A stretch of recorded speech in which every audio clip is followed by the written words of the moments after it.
Morning. समय हो गया है आपकी फिक्र करने का। So welcome back to online शिक्षण। आशा करती हूँ आप सभी बहुत अच्छे होंगे। तो आप पढ़ते रहिए पूरे मजे के साथ। तो करें शुरू आज की वीडियो। हाउस द जोश। Hi ma'am. फ्रेंड्स, आज हमारी शिक्षण परिविधि की आखिरी क्लास होने वाली है। आज हम 14 की 14 परिविधियाँ पूरी कंप्लीट कर लेंगे। इससे पहले हमने 11 परिविधियाँ पढ़ ली है, 3 बची है, वो आज की वीडियो में हम पूरा करेंगे। और आज ही आपके लिए कुछ क्वेश्चंस पूछूंगी मैं, आपको उनका जवाब कमेंट बॉक्स में देना है, तभी पता चलेगा आप कितना सीख रहे हैं। तो चलिए, आज पहली परिविधि जो हम आज पढ़ने वाले हैं वो है वाद विवाद परिविधि। जानते हैं इसके बारे में, क्या होती है ये, इसका महत्व क्या होता है, वो सब चीज़ें। जब किसी विषय पर चर्चा के लिए दो पक्ष होते हैं, उनके अलग अलग मत होते हैं, दोनों की चर्चा के बाद निष्कर्ष निकाला जाता है, तो इसी विधि का नाम है वाद विवाद परिविधि। इसमें दो पक्ष होने अनिवार्य है, उनके बीच कोई एक टॉपिक होना चाहिए जिस पर वो अपनी विचार विमर्श करेंगे, उन दोनों के अलग अलग मत होना चाहिए और बाद में निकाला जाना चाहिए एक निष्कर्ष। यही पूरी प्रक्रिया है वाद विवाद परिविधि की। हम देख लेते हैं इसके क्या महत्व होते हैं अगर हम इसका प्रयोग शिक्षण करते समय करते हैं। पहले है अभिव्यक्ति की स्वतंत्रता।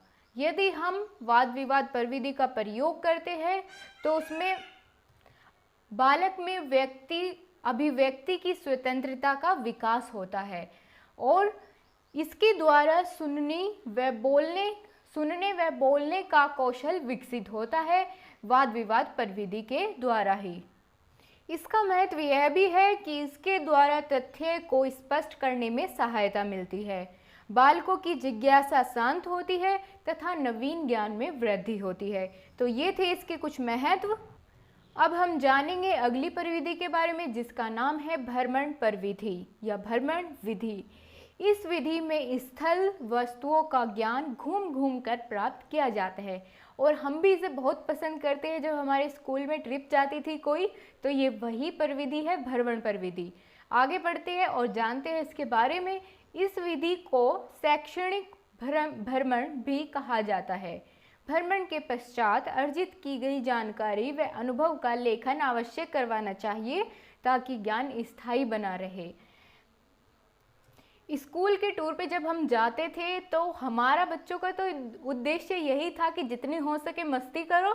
वहाँ पे ऐसा कोई जानकारी अर्जित करने वाला सीन नहीं होता था, लेकिन फिर भी इसका उद्देश्य होता है कि जितनी भी जानकारी बच्चों को दी जा सके वो वहाँ से मिलनी चाहिए और उनका बाद में लेखन अवश्य करवाना चाहिए जिससे वो ज्ञान स्थायी बना रहे। इससे पहले हमने कभी जानने की कोशिश नहीं की होगी कि भ्रमण विधि के कौन कौन से लाभ होते हैं। हमारा तो बस एकमात्र उद्देश्य होता था, वो था सिर्फ मस्ती करना, घूमना फिरना, मज़े लेना और देखना कितने सारे लाभ होते हैं इसके पीछे, जो हम आज जानेंगे। कौन कौन से है? सीखना रुचि को, सबसे पहला है सीखने में रुचि को बढ़ाता है और उसके बाद क्या आता है, बालकों में समस्त इंद्रिय क्रियाशील रहती है, सामाजिक भावना का विकास होता रहता है और सीखने में स्वतंत्रता रहती है। विभिन्न संस्कृतियों का ज्ञान अवश्य मिलता है। आगे चलते हैं कार्यशाला परिविधि, जिसको हम इंग्लिश में वर्कशॉप टेक्निक भी बोलते हैं। इसके अंतर्गत क्या होता है? कार्यशाला एक निश्चित विषय पर परिचर्चा का प्रयोग इस कार्य में होता है, जिसमें क्या होता है, सभी प्रतिभागी सदस्य अपने ज्ञान, अनुभव व कौशलों के पारस्परिक आदान प्रदान के द्वारा विषय के बारे में सीखते हैं।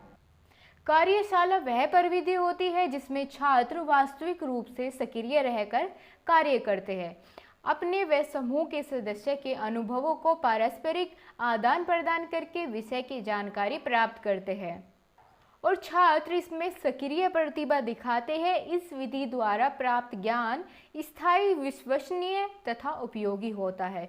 तो ये थी कुछ बात जो हमने कार्यशाला परिविधि के अंतर्गत जाने हैं। दोस्तों, अब आपके लिए कुछ छोटे छोटे क्वेश्चंस हैं जो आपने बहुत ध्यान से पढ़ा होगा, तो आप इनका जवाब अवश्य दे पाएंगे। जैसे आपके लिए पहला क्वेश्चन यह है कि भ्रमण परिविधि का प्रयोग कौन से विषय के लिए होना चाहिए या कौन से विषय में भ्रमण प्रविधि का प्रयोग होता है।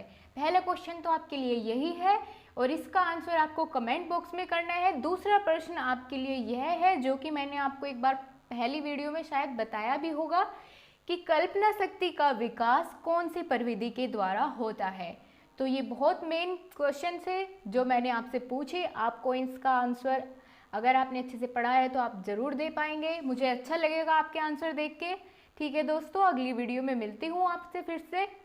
अभी के लिए विदा लेती हूँ। तो अगर कोई भी पॉइंट आपको समझ नहीं आया तो कमेंट बॉक्स में कमेंट करिएगा, मैं नेक्स्ट वीडियो में उसको फिर से एक्सप्लेन करूंगी। और अगर वीडियो अच्छी लगी है तो लाइक करें, आप चैनल पर नए हो तो सब्सक्राइब कर बेल आइकन को प्रेस करना बिल्कुल ना भूलें, अपने दोस्तों के साथ शेयर करें। Thank you.